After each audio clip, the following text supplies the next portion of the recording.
Okay. Okay. So here's this is it's a long title. Okay. So let's move forward. So the problem, as you know, is SARS-CoV-2, right? So this has taken the world by storm, and it is an infectious illness that has very serious consequences for especially at-risk groups. And one of the problems right now is we don't have an effective or indicated treatment, specific modality. There are agents that are being studied. One agent that has shown promise in early clinical trials is remdesivir, which appears to shorten the course of illness somewhat. But we're still searching for additional modalities. So one tactic that's been used previously, historically for other infectious diseases is convalescent plasma. So convalescent plasma, the premise is individuals who have recovered from an infectious illness, their immune systems have produced antibodies that may, in a passively infused manner, provide benefit for those who are currently struggling with that very same infectious illness. And what I've demonstrated on this slide is one of the proposed mechanisms for convalescent plasma is that it provides antibodies that bind to the SARS-CoV-2 spike protein. This is the protein that is a virulence factor that allows binding to host ACE2 receptors. And this is how the virus gains entry into human cells. So the project is basically get convalescent plasma. So we need convalescent plasma. And having convalescent plasma on hand in our blood bank will permit us or prepare us for participation in 2 randomized controlled trials sponsored by Johns Hopkins. This is the Johns Hopkins CSSC-001 and CSSC-004. These are very important trials because it looks like early data coming out, especially there was a Mount Sinai propensity matched study that seems to suggest, that's early data, it seems to suggest that if convalescent plasma were to help, it helps when you give it early in the course of illness. And that fits with the pathophysiology or the mechanism of action of reducing binding of SARS-CoV to host cells. So these 2 randomized controlled trials are important because they are specifically targeted at early phase illness. So CSSC-001 is looking at SARS-CoV-2 RNA negative individuals who have had a high risk exposure. So this would be, and it's really aimed at healthcare workers. So let's just say that I was an anesthesiologist and for some reason I had to emergently intubate an individual, and because of the concentration of viral shedding in the nasopharyngeal passages, during intubation, I got a big old, exposure, but I'm at the moment SARS-CoV-2 negative by PCR. So that would be an example of a target person for this CSSC-001. And the intent for 001 and 004 is to get them randomized and transfused very rapidly after exposure or identification. And so you'd need to have some inventory on hand to do that. CSSC-004 would be individuals presenting, for example, to occupational health or to an urgent care, and they have early stage disease, so they haven't progressed yet to ARDS. So again, this is sort of the window that early data seems to suggest a benefit to convalescent plasma. So this individual is SARS-CoV-2 RNA positive. They're not yet sick enough to warrant hospitalization or ICU admission. But again, we have to have some supply on hand. There's another study that I'm currently the PI of, is the Mayo Clinic Expanded Access IND. This is just basically at UCI, if a patient is in the ICU with COVID-19 illness, they're routed sort of the first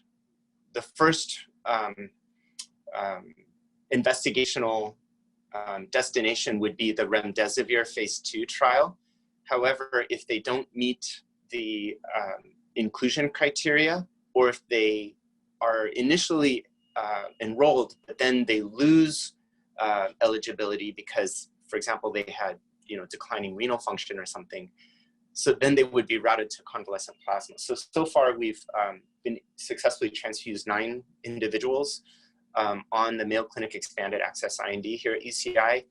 We've procured those units actually from UCLA of all places, not actually from our primary blood vendor, Red Cross, and I'll make a comment about that later. And then finally, we could, in the IRB, we could, save some of these specimens in our biorepository and have some collaborative research for, future discovery with samples from convalescent donors. This is just a comment. We got this communication from Red Cross, our primary blood vendor, on May 8th. And I just want to point out, in the last paragraph, it says, we are filling orders between 4 and 7 days after placement, depending on ABO. They have improved, but it still is the case that I'm getting a faster service from UCLA than I am from Red Cross. And they're as time moves forward, in defense of Red Cross, I'm not trying to badmouth them. They are building a more robust inventory, but it just takes time to get that up and running.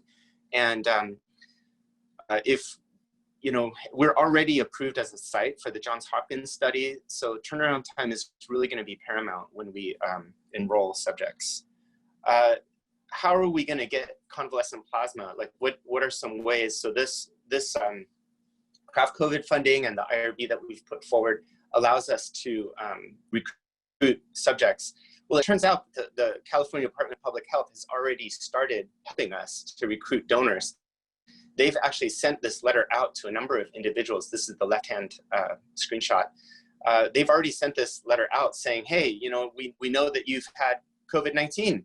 You should go donate plasma. And then they let you click on this thing, and in the future, once we're enrolled, then our site will show up in that link for the ABB blood bank locator, and then that will help channel potential donors to our site. We've already in the IRB, we're putting forth a screening tool, like a web-based screening tool, and we've already had progress in developing that web-based screening tool. You can see it on the right here. This is a screenshot of, and if you continue to scroll, there's another, there's a number of pre-screening questions, and then it goes over some of the eligibility questions for donating blood or plasma. So we already have the infrastructure for this. So this is, on the right here, you see Danny. He's one of our phlebotomists. He's, this was at a duck's blood drive about 2 weeks ago. And so we're gonna have duck blood as part of our inventory now, I guess. On the left, you see our, this is a screenshot of our Amicus cell separator. This is a screenshot of a collection kit that's being used in this photograph. It's being used for platelet collection, but it's basically the same procedure for collecting convalescent plasma by apheresis. So we'll be potentially getting a platelet product and a concurrent, 1 to 2 units of convalescent plasma from that donor. These are photographs from our blood bank, and we already have, this is the infrastructure we have for storage of convalescent plasma. So plasma is frozen at colder than -18°C, where it's got a shelf life of a year. We have a dedicated freezer in the back where we'll be storing convalescent plasma. When it's time to be transfused, you can see on the right, this is our water bath that we use to thaw the plasma. There's special labeling requirements and things, and we've already got that in place because, handling of all of these products in our blood bank, we require, there's product codes and things to bring them in and out of inventory, and so on and so forth. So that's the gist. Any questions? Okay, so that was great. I might have missed it at the beginning. This is Suzanne. But could you talk a little bit about how you stratify the donors? So do you try at all to sort of match ones who have had mild disease, or any other factors that you look at in the donors?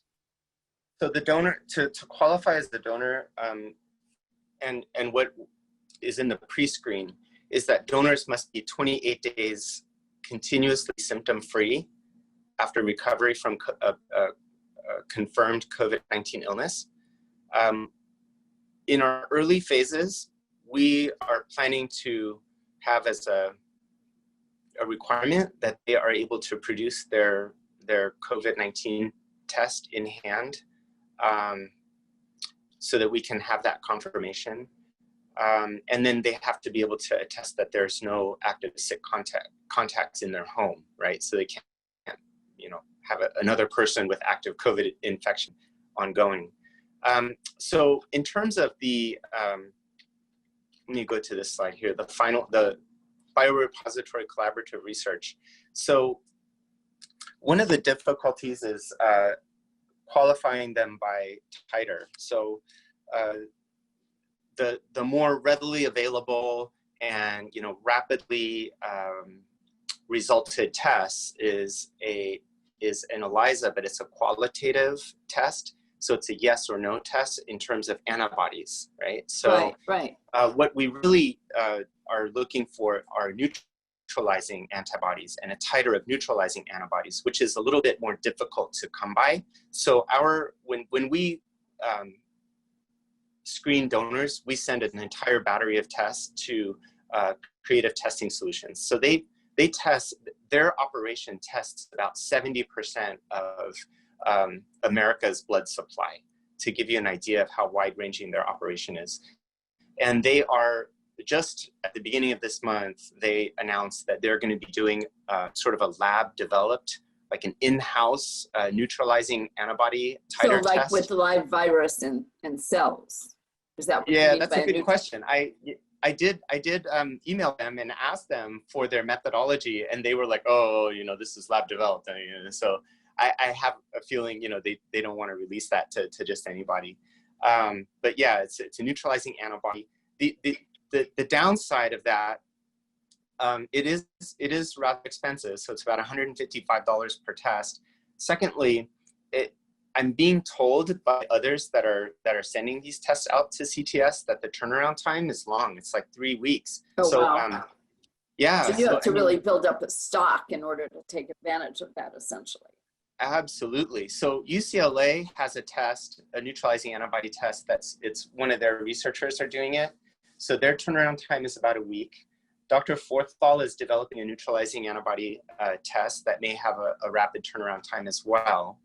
For the Johns Hopkins study, one of the what they're planning to do there is, and this is part of the reason, for the funding requests and collaboration with ICTS.